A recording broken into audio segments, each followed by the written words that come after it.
दूसरा इंपॉर्टेंट एक बात और 10 सेकंड दीजिएगा।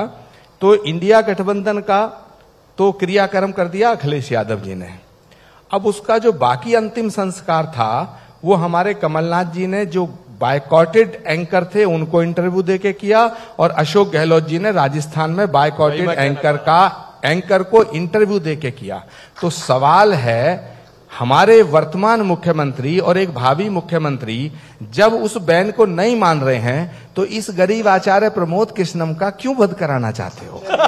मैं इसका जवाब मिला और मलूक जी आपका सवाल बहुत इंपॉर्टेंट है, लेकिन मैं आपसे ये निवेदन करता हूं, जानकारी नहीं, आप मेंबर लोकसभा हैं और आम आदमी पार्टी ने भी इस बॉयकॉट को मानने से वह इनकार कर दिया है। ये आपकी जानकारी के लिए। अब मैं मलूक जी के ऊपर एक बात कहना चाहता हूं। मुझे लगता है मलूक जी का ये इशारा जो था वो इसलिए था कि फिर आचार्य प्रमोद कृष्णम या तो इस शो में नहीं आते या उनके खिलाफ कार्रवाई हो। तो अगर आचार्य प्रमोद कृष्णम को बायकॉटेड एंकर के शो में भाग लेने पर कार्रवाई करानी है आपको, तो पहले हमारे मुख्यमंत्री पे कराइए, फिर हमारे कमलनाथ जी पे कराइए। ठीक है, ठीक है। वैसे विषय अमीश देवगन नहीं है। आपने एक लाइन और बोल जो आपने कहा ना बायकॉट समाजवादी पार्टी ने छोड़ दिया है, तो इतना नहीं है।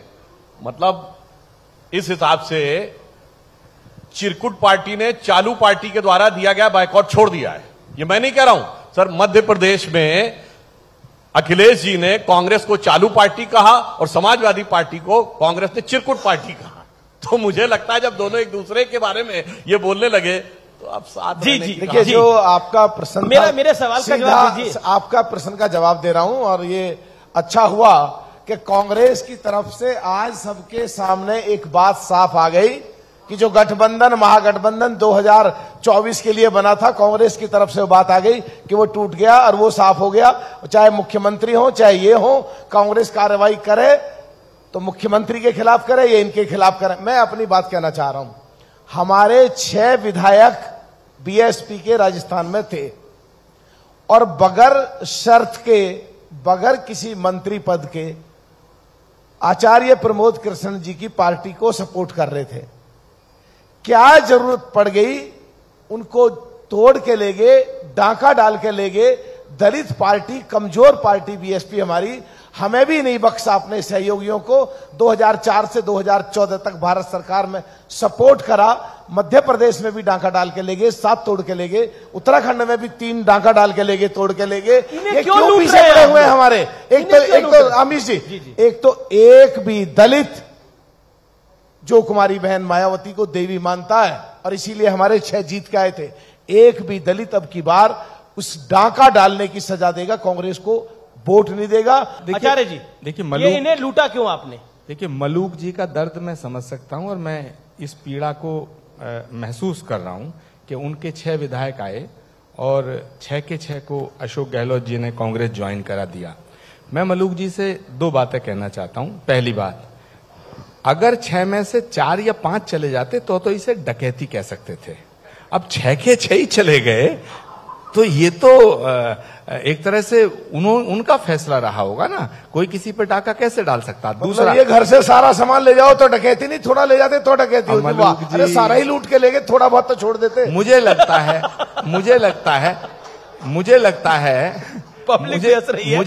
थोड़ा बड़ा छोड़ देते नहीं, मुझे लगता है कि ये जबरदस्ती संबंध स्थापित नहीं हुआ, ये स्वयंवर हुआ और 6 विधायकों ने माला जिसको डाल दी, हो गया काम। अब मलूक जी, दूसरी बात, बीजेपी पे आरोप लगाना बंद कर दोगे। अब दूसरे प्रदेशों में सरकार तोड़ तोड़ के बनाती है, पहले अपने गिरेबान में झोंको, फिर डाका डालने वाले भी और पार्टी तोड़ो भी और सरकार जोड़ो भी, सब कुछ कांग्रेस ने शुरुआत करी है। फिर ये मान लो, मध्य प्रदेश में, गोवा में बीजेपी ने कांग्रेस पार्टी के विधायकों पर डाका डाला। वो सबके सब नहीं गए, वो कुछ गए, तो उसे डाका डालना कह सकते हैं। अब मैं मलूक जी की दूसरी बात का जवाब देता हूं। भाई, अशोक गहलोत जी जो हमारे मुख्यमंत्री हैं वो बहुत वरिष्ठ नेता हैं, लेकिन उनका जो नेतृत्व है, उनका जो व्यक्तित्व है, बड़ा करिश्माई है।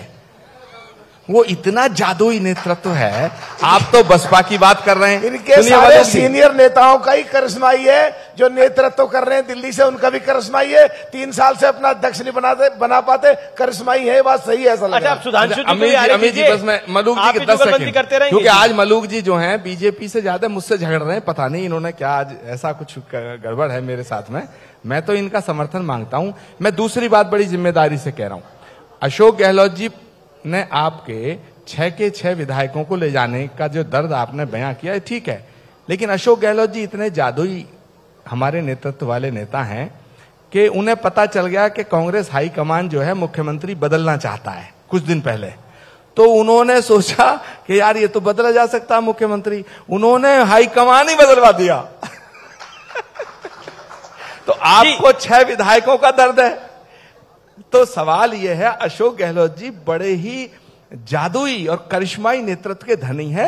अगर आपको ठेस पहुंची कि 6 एमएलए आपके कांग्रेस ज्वाइन कर गए, भाई ऐसा श्राप मत दो। और दलित कम्युनिटी, शोषित कम्युनिटी, वंचित समाज, ये कांग्रेस इनके लिए हमेशा खड़ी रही है।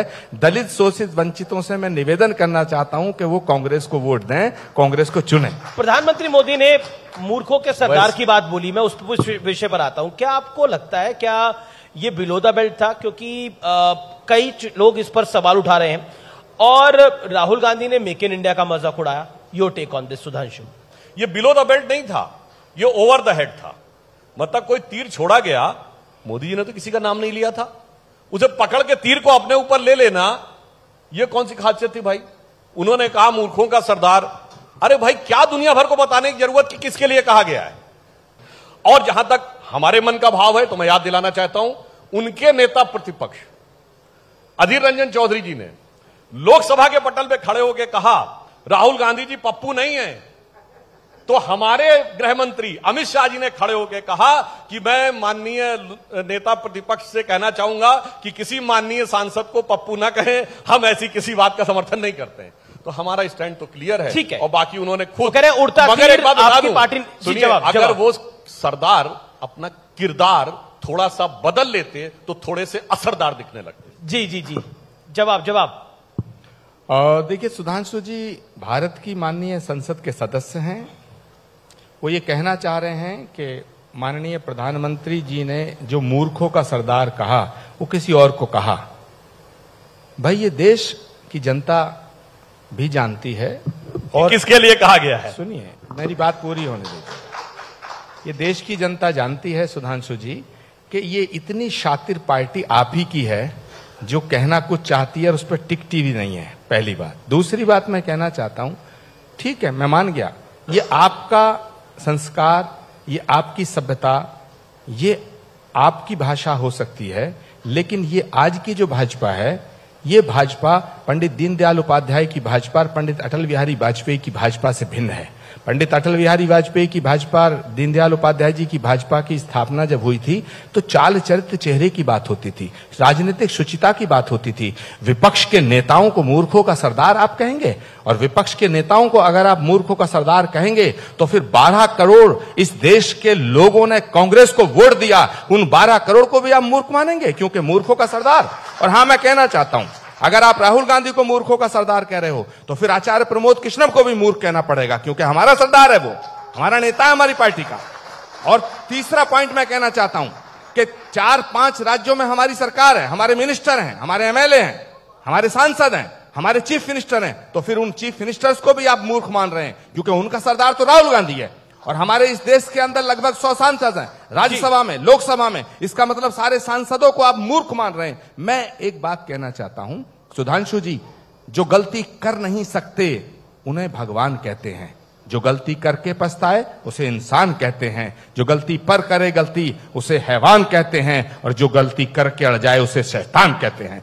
आपसे गलती हुई है, आप मानिए कि भारत के लोकतंत्र का सौंदर्य यह है कि जिस समय पाकिस्तान के 2 टुकड़े इंदिरा गांधी ने किए तो नेता प्रतिपक्ष, विपक्ष के सबसे बड़े नेता अटल बिहारी वाजपेयी जी ने उन्हें दुर्गा कहा था। यह भारत का लोकतंत्र है। तो सुधांशु जी इस लोकतंत्र की मर्यादा को बनाए रखिए।